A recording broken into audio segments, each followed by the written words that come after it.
Hospitals smell like surrender. The chart at the foot of the 7-year-old's bed dictated a life reduced to feeding tubes and professional pity. The specialists called her permanently unresponsive. But they missed the microscopic tension in her jaw. The rookie nurse didn't. The neurological rehabilitation ward at St. Jude's didn't have the frantic, chaotic energy of an emergency room. It had the heavy, suffocating atmosphere of a waiting room where nobody's name was ever called. At 3 a.m, the silence was absolute, broken only by the synchronized, synthetic breathing of machines and the squeak of rubber soles on freshly waxed linoleum. Chloe Jenkins hated the squeak. It reminded her that she was walking in circles. She paused outside room 412, leaning her forehead against the cold doorframe for a fraction of a second. The metal was frigid. It felt good against her skin, which was flushed with the cheap, acidic caffeine of break room coffee. She was 6 months into her nursing career, $30,000 in debt, and already carrying the persistent, dull ache in her lower back that older nurses complained about. She pushed off the doorframe, adjusted the scratchy collar of her scrubs, and pushed the door open. The room smelled of chlorhexidine, stale linen, and the faint coppery tang of old grief. Maya Smith lay in the center of the bed, a tiny island in a sea of sterile white. She was 7 years old. 3 months ago, a drunk driver had crossed a median and turned her mother's sedan into a crushed cube of steel and fiberglass. The mother had died on impact. Maya had survived, technically. She had sustained a severe traumatic brain injury, complicated by a hypoxic event when her airway was compromised in the wreckage. Now, her body was a rigid shell. Her arms were pulled tightly to her chest in decorticate posturing, fingers curled inward like the pale claws of a starved bird. Her eyes were open, but they stared at the ceiling tiles with a flat, milky vacancy. She wasn't comatose. She was just gone. Locked away behind a wall of damaged neurons and catastrophic trauma. And then there was the shadow in the corner. Commander David Smith sat in the plastic visitor's chair. He didn't sleep. Chloe wasn't entirely sure he blinked. He was a Navy SEAL, a man whose entire adult life had been defined by control, violence, and the mastery of chaotic environments.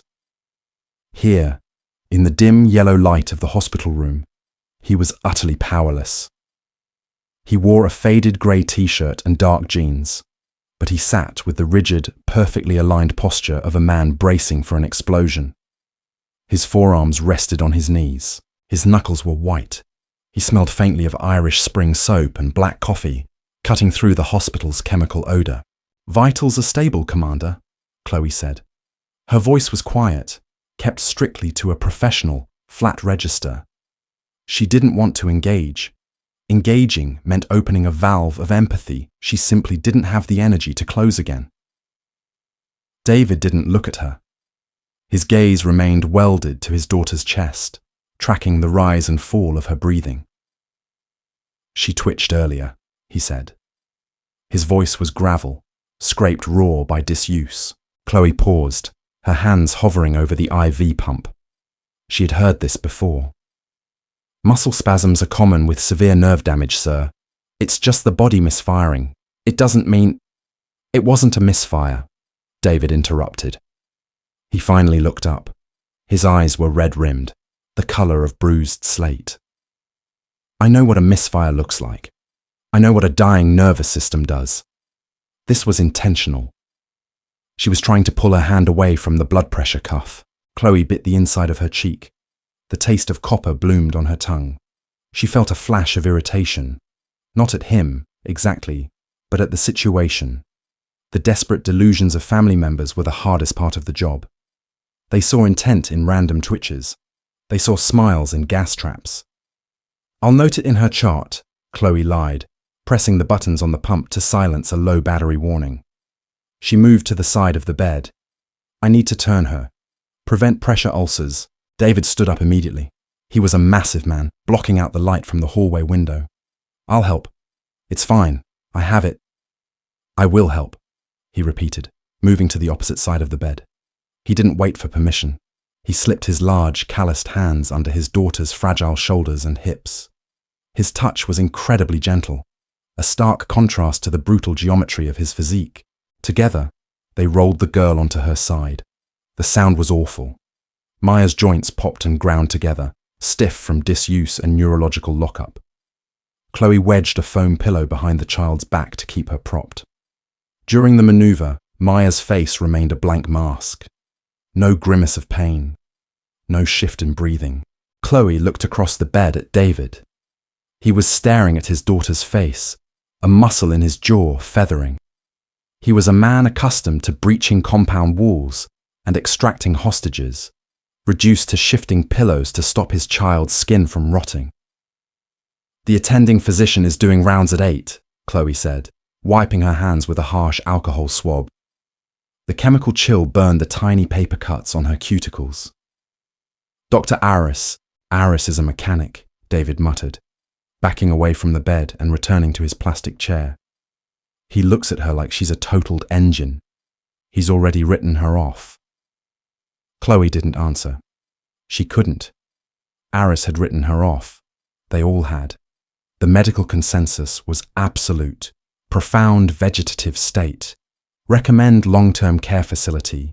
Recommend palliative comfort. She threw the swab wrapper into the bin, the plastic rustling loud in the quiet room.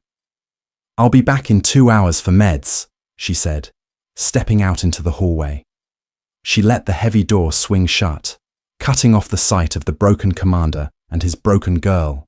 She took a deep breath of the sterile hallway air, trying to shake the clinging weight of the room from her shoulders. She wanted to go home. She wanted to sleep for a week. But as she walked back to the nurse's station, she couldn't stop thinking about the way Maya's fingers had felt when she turned her. They hadn't felt like dead weight. They had felt rigid, like a muscle actively fighting against an invisible force. Morning rounds were a performance of clinical detachment. Dr. Aris swept into the ward with a flock of exhausted residents trailing behind him like ducklings. Aris was a brilliant neurologist, impeccably dressed, who spoke in rapid, clipped sentences that left no room for debate. He smelled of expensive cologne, a sharp citrus scent that felt entirely out of place among the bedpans and iodine. They stood outside, room 412. Chloe held the heavy plastic binder containing Maya's chart. "Patient is Maya Smith, 7 years old, severe TBI secondary to motor vehicle accident, 90 days post-injury," a resident recited, reading from a tablet. "No change in Glasgow coma scale. Persistent vegetative state. Contractures worsening in upper extremities." Aris nodded, barely glancing through the glass at the room where David was currently reading a battered paperback to his unresponsive daughter. "Any autonomic fluctuations? Heart rate holds steady at 85. BP normal. She's digesting the enteral feeding without issue," Chloe supplied, her voice flat. Then, against her better judgment, she added, "The father reported purposeful movement last night. Said she tried to pull away from the BP cuff." Aris sighed. It was a long, theatrical sigh. He pinched the bridge of his nose. "Nurses, please. We have discussed this. It is a primitive reflex. The spinal cord is firing off junk data because the brain isn't regulating it. It's a chicken with its head cut off. Do not encourage the father's false hope. It borders on cruel." Chloe felt a sudden, sharp heat in her cheeks. The condescension in Aris's voice grated against her bones. She wasn't encouraging anything. She was reporting. "I'm just passing on the observation, doctor." "Observation noted and dismissed," Aris said, turning on his heel. "Initiate the paperwork for transfer to Cedar Grove long-term care. There's nothing more acute medicine can do for her here. We need the bed." They moved on. Chloe stood there for a moment, gripping the plastic binder so hard her knuckles turned white. "We need the bed." It was the brutal mathematics of healthcare. She knew it was true. She knew keeping Maya here was a drain on resources. But looking through the glass at David Smith, reading a children's book with the grim intensity of a man reciting a battle plan, something twisted in her gut. At noon, Chloe took her mandated 30-minute break. She sat in the cramped break room, eating a turkey sandwich that tasted entirely of cardboard and mayonnaise. The fluorescent light above her flickered, emitting a high-pitched buzz that settled right behind her eyes. She stared at the blank wall, her mind drifting back 3 years. Before nursing school, before the debt, Chloe had spent 18 months in a tactical combat medical training program. She had wanted to be a para-rescue jumper. She had wanted to drop into hot zones and pull people back from the brink. She had washed out. During a grueling, sleep-deprived mass casualty simulation, she had frozen. A simulated casualty had been screaming, fake blood spraying everywhere, and Chloe's nervous system had simply overloaded. She had locked up, unable to move, unable to breathe. It was an instructor, a grizzled former ranger named named Miller, who had broken her out of it. He hadn't yelled. He hadn't slapped her. He had grabbed her by the shoulders, dug his thumbs brutally into the nerve clusters near her collarbones, and forced her into a rhythm. Deep joint compression. That was what he called it. Proprioceptive loading. When a brain undergoes catastrophic trauma, physical or psychological, it can lock the body into a permanent sympathetic freeze state. The nervous system screams, "Danger," so loudly that the brain severs the connection to the body to protect itself. You become a ghost in your own machine. Miller had used a technique designed to crash-override that freeze. Hard, physical pressure to the joints, sending massive signals to the brain to map the body's boundaries, paired with a relentless 4-count tactile rhythm to force the autonomic nervous system to sync with an external stimulus. Breathe, hold, out, hold. Chloe stopped chewing her sandwich. She set it down on the crinkling wax paper. Maya's contractures, the extreme rigidity, the way her body felt like it was actively fighting itself. Dr. Aris said it was dead tissue firing junk data. But what if it wasn't? What if the brain damage from the crash wasn't what was keeping her locked in? What if the terror of the accident, the horrific, suffocating minutes trapped in a crushed car next to her dead mother, had triggered a massive, permanent sympathetic freeze? What if Maya wasn't vegetative? What if she was just hiding so deep inside her own nervous system that standard medical stimuli couldn't reach her? It was a fringe theory.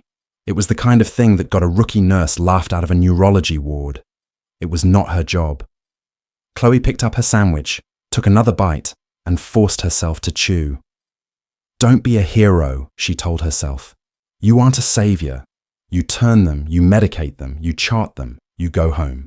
But she couldn't shake the memory of David's eyes, and she couldn't shake the memory of the sheer, terrifying darkness she had felt during her own freeze, and the violent, grounding pull of Miller's hands pulling her back to reality.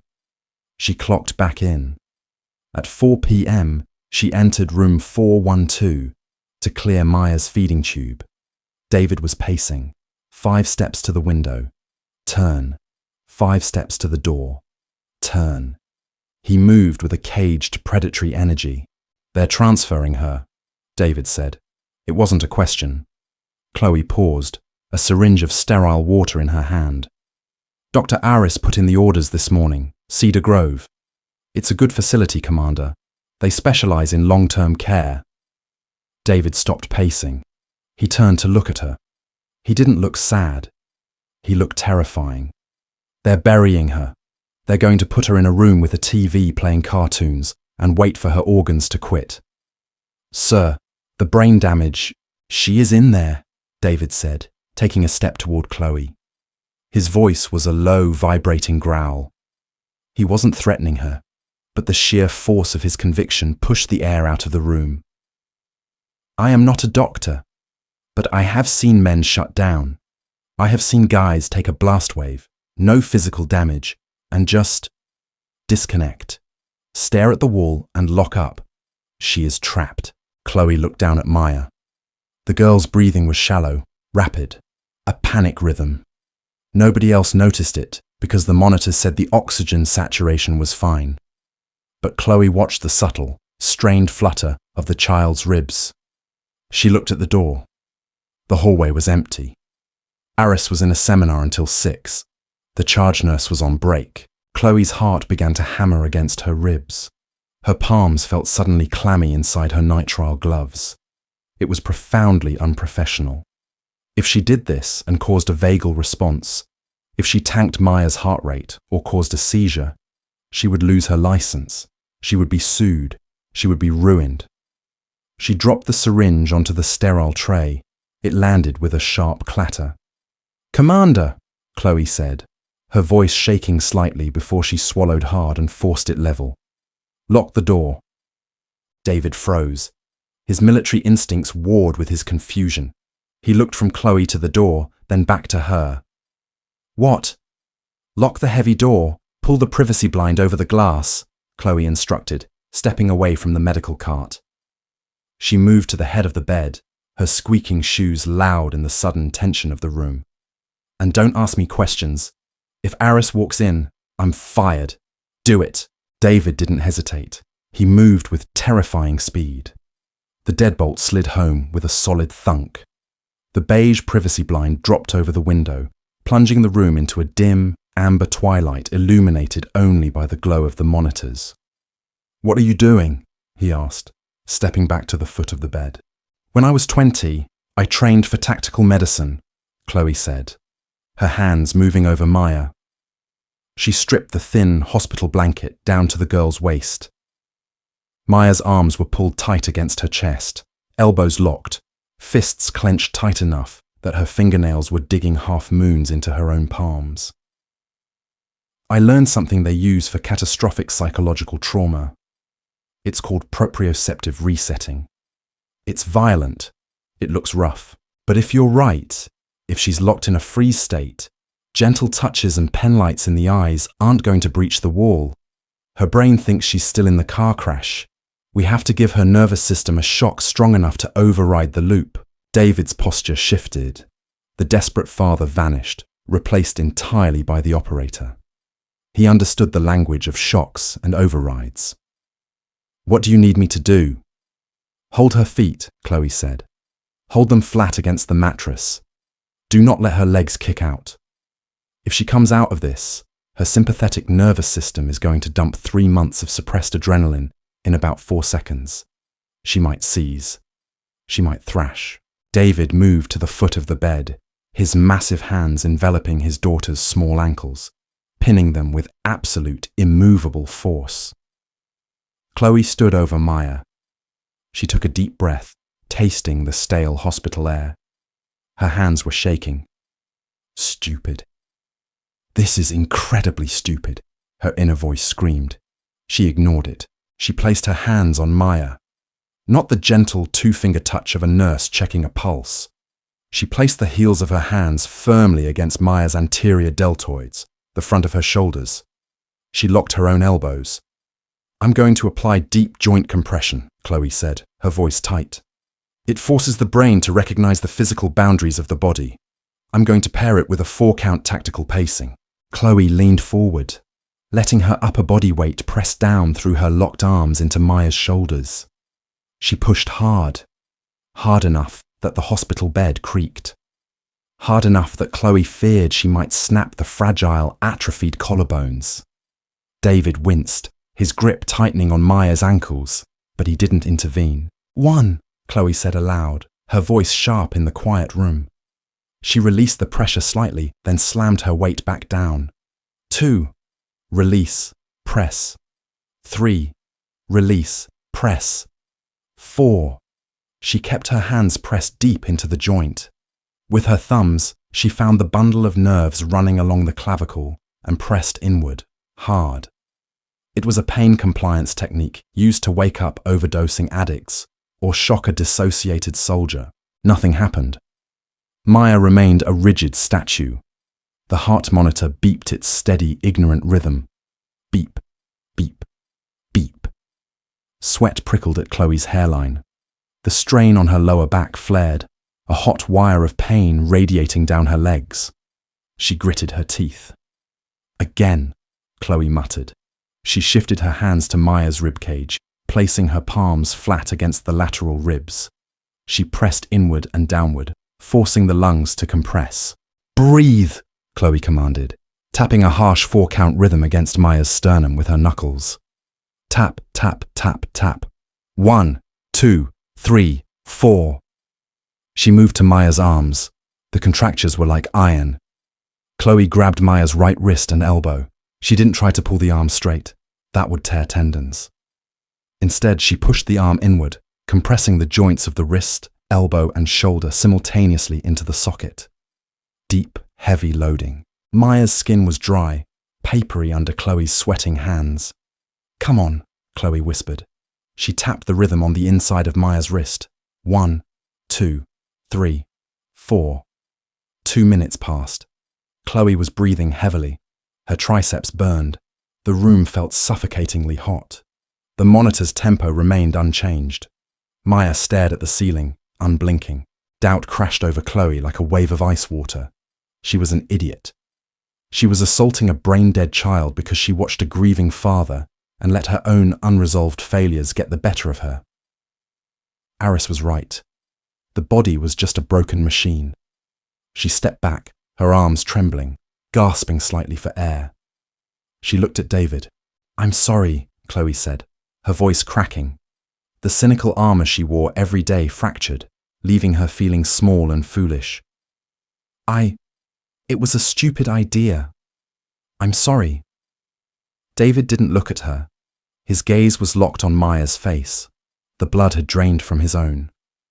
"Look," he whispered. Chloe turned back to the bed.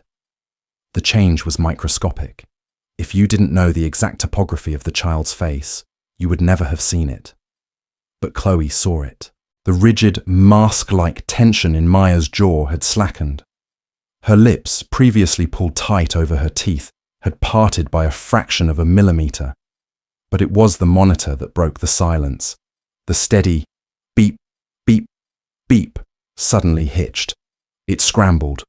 The green line of the respiratory rate spiked. Maya took a breath. Not the shallow, mechanical rise and fall of her autonomic loop. This was a jagged, shuddering inhalation that pulled her chest high. It sounded like ripping paper. Chloe froze. Her breath caught in her throat. Maya's eyes, which had stared at the same acoustic ceiling tile for 90 days, suddenly blinked. The eyelids fluttered shut, squeezed tight in a grimace of absolute agony, and snapped open again. The pupils, previously fixed, dilated massively, flooding the irises with black, and then, slowly, agonizingly, Maya's eyes rolled downward. They tracked away from the ceiling. They dragged across the sterile room, fighting through the thick molasses of a damaged brain, until they locked directly onto Chloe. It wasn't an empty stare. It was a scream. The eyes were terrified, overwhelmed, and completely, undeniably conscious. Beneath the thin hospital sheet, Maya's right hand, the one curled into a tight claw-like fist, twitched. The index finger extended outward, scraping against the linen. It was a clumsy, violent spasm of intent. David let out a sound that Chloe had never heard from a human being. It was a wet, choking sob that tore out of his chest, the sound of a man watching a ghost pull itself out of the earth.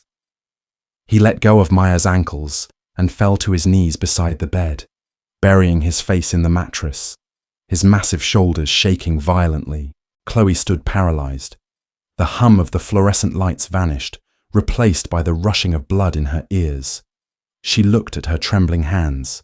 She looked at the child, whose chest was heaving with raw, uncoordinated breaths. She hadn't just proven the doctors wrong. She had broken the wall.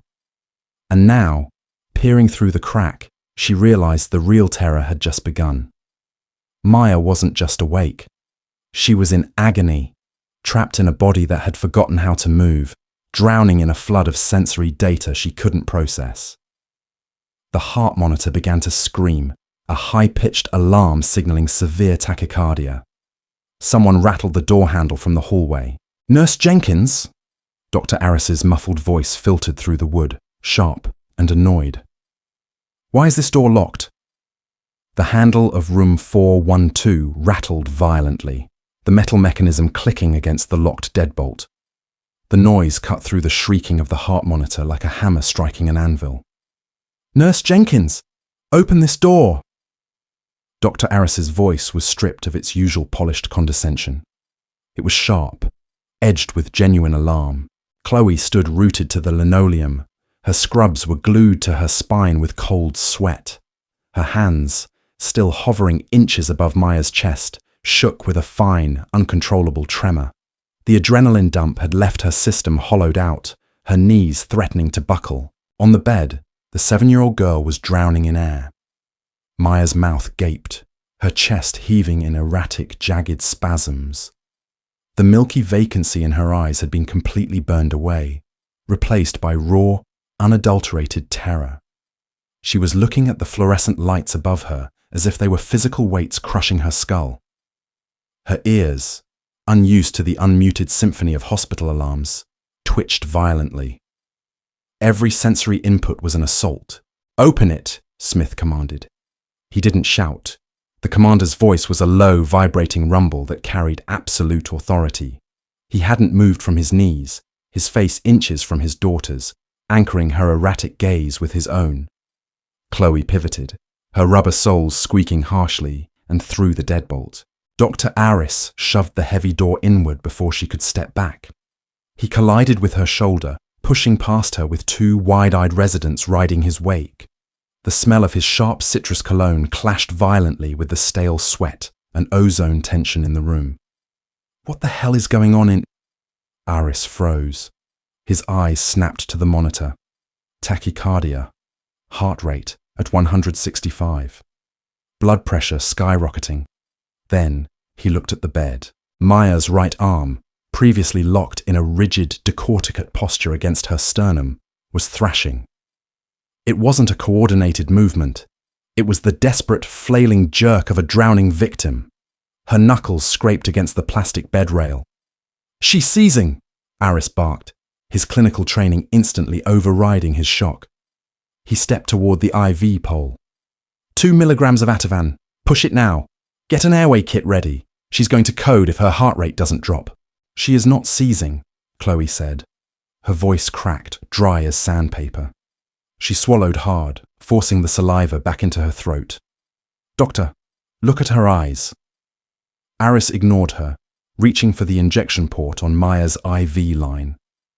"Nurse, step out of the way. You are already facing suspension for barricading a patient's room." He didn't make it to the IV port. Smith stood up. The movement was so fluid and fast, it defied his massive frame. He didn't strike the doctor.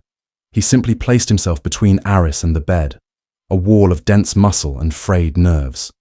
"Do not put her to sleep," Smith said.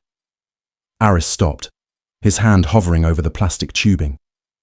"Commander Smith, step aside. Your daughter is experiencing a massive neurological event. If I don't chemically restrain her, she could suffer a fatal cardiac event." "Look at her," Smith repeated, his voice dropping an octave, settling into a gravelly frequency that brooked no debate. "Look at her eyes." Arris, trembling with fury and indignation, leaned slightly to the side to see past the commander's broad shoulder. Maya was crying. There was no sound. Her vocal cords, atrophied from months of disuse and trauma, could only produce a wet, rasping hiss. But tears were streaming down her pale cheeks, cutting through the thin sheen of hospital-grade moisturizer. And her eyes weren't rolling back into her head. They weren't locked in the rhythmic, fluttering nystagmus of a seizure. They were darting frantically between Arris, the residents, and finally settling on her father. The monitor shrieked again. Maya flinched at the sound. She flinched. A pure, undeniable reflex to external auditory stimuli. The color drained entirely from Arris's face. The arrogant, untouchable neurologist simply vanished, replaced by a man watching the fundamental laws of his profession break apart in real time. He pulled a penlight from his breast pocket with a shaking hand. "Commander," Arris said, his voice stripped of all authority, reduced to a hollow whisper. "Please, let me check her pupils." Smith held the doctor's gaze for a long, agonizing second. Then slowly, he stepped back, giving Aris access. Aris leaned over the bed. He clicked the light on. He swept it across Maya's right eye, then the left. He didn't use his fingers to pry the lids open. He didn't need to. Maya blinked against the harsh beam, turning her head away slightly. A purposeful, coordinated movement to avoid pain. Pupils are equal and reactive, Aris whispered, the words sounding like a confession. He turned to Chloe, his expression a chaotic mixture of awe and fury. "What did you do?" "She was locked in a sympathetic freeze," Chloe said, standing straighter, the residual tremor in her legs fading. The trauma of the accident trapped her nervous system in an infinite loop. I used proprioceptive loading, deep joint compression. I forced her brain to recognize the physical boundaries of her body. "That is field medicine," Aris snapped, though there was no heat in it. "That is combat trauma protocol. It has no clinical peer review for pediatric TBI. Neither does transferring a conscious child to a hospice facility to rot," Chloe fired back. The cynicism that usually protected her was gone. She was entirely raw. "Her heart rate is too high because she's terrified. She doesn't need Ativan. She needs to be grounded." Chloe didn't wait for Aris's permission. She pushed past the frozen residents and stepped back to the head of the bed. She ignored the monitors. She ignored the doctor. She focused entirely on the thrashing silent child. She placed her hands firmly on Maya's shoulders again. Not with the bruising force of the override, but with steady, heavy warmth. "Maya," Chloe said, keeping her voice low, projecting the calm she didn't feel. She began to tap her thumbs against the girl's collarbones. A steady, unyielding 4-count rhythm. Tap, tap, tap, tap. 1, 2, 3, 4. "You are in a hospital. You are safe. Your dad is right here." She looked up at Smith. "Commander, hold her hand. Squeeze it to the rhythm." Smith dropped to his knees again. He enveloped Maya's small, flailing fist in his massive, scarred hands. He pulsed his grip, matching Chloe's count. 1, 2, 3, 4. The room descended into a breathless hush, save for the rhythmic tapping and the frantic beeping of the machinery. A minute passed, then 2. Slowly, the jagged peaks on the heart monitor began to round off. The number flashed from 165 down to 140, then 125. Maya's thrashing subsided. Her chest stopped heaving, settling into a deep, exhausted rhythm. Her eyes, still wide and fearful, locked onto her father's face. She squeezed his hand back. It was a weak, trembling grip, but it was deliberate. Aris slowly lowered his penlight. He looked like a man who had just watched a ghost walk through a solid wall. "Cancel the transfer orders," he told the resident, his voice completely hollow. "Book an MRI for 0600. Hospitals do not forgive broken rules, even when those broken rules save a life. The bureaucracy of medicine is a massive grinding machine, and Chloe had thrown a wrench directly into its gears. At 7 a.m., the sunlight filtering through the slatted blinds of the director of nursing's office was the colour of dirty dishwater. The office smelled of lemon pledge and stale coffee. Chloe sat in an uncomfortable faux leather chair. Her hospital ID badge lay on the faux wood desk between her and Director Miller, a woman who looked like she hadn't slept since the late 90s. "You locked a doctor out of a patient's room," Director Miller stated, reading from a printed incident report. Her voice was flat, devoid of emotion. "You initiated an unapproved, unprescribed physical intervention on a critical care pediatric patient. You bypassed the chain of command, violated protocol, and exposed this hospital to catastrophic liability." "Yes," Chloe said. She didn't offer excuses. She felt a strange, heavy peace in her chest. Her lower back throbbed, and she could feel the phantom sensation of Maya's rigid bones under her palms. Miller looked up from the paper. "Dr. Aris is furious. He's also refusing to file a formal grievance. He claims the patient's sudden awakening is a spontaneous neurological recovery. He's taking the credit for maintaining her baseline until the swelling subsided. A dry, bitter laugh escaped Chloe's throat. Of course he is. Because he is not filing a grievance, you are not being fired, Miller continued, ignoring the interruption. However, you are suspended. 2 weeks, unpaid.